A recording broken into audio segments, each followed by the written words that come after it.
जनतेसाठी कुणाशी भेटणारा आपला चॅनल सत्यमुख।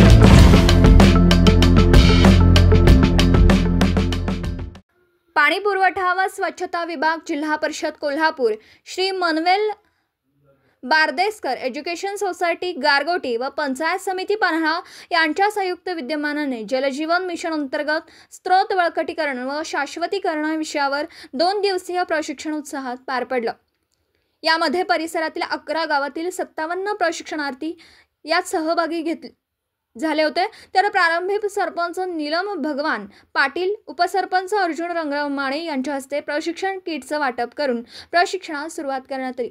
प्रास्ताविक सुहास शिंदे यांनी केला, तर तज्ञ मार्गदर्शक धनाजी गुरव, माजी सरपंच आंबवडे यांनी समुदाय आधारित स्त्रोत तसेच वैष्णवी गुरव यांनी व्यवस्थापन जलधोरण, भारतीय जलधोरण, त्याचबरोबर दुसऱ्या दिवशी संजय पाटील व समीर पाटील यांनी भूजल अन्वेषण पद्धती व तंत्र, भूजल भरणाची तंत्र व भूजल पुनर्भरण नदी नाले तंत्र यासारख्या विविध विषयांवर मार्गदर्शन केलं।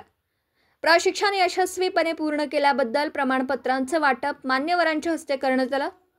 कार्यशाळेसाठी गटविकास अधिकारी सोनाली माडकर, जिल्हा पाणी व स्वच्छता मिशन कार्यक्रमाधिकारी माधुरी परीट मॅडम, कार्यकारी संचालक देवराज बारदेसकर, जिल्हा समन्वयक जयवंत पाटील यांचं मार्गदर्शन लाभलं।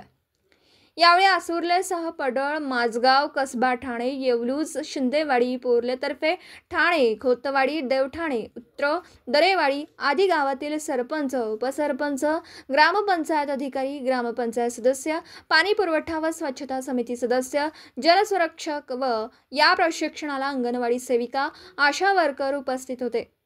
आभार सुहास शिंदे यांनी मांडले। सत्यमुख प्रतिनिधी जयश्री हजारे, माझगाव, तालुका पन्हाळा।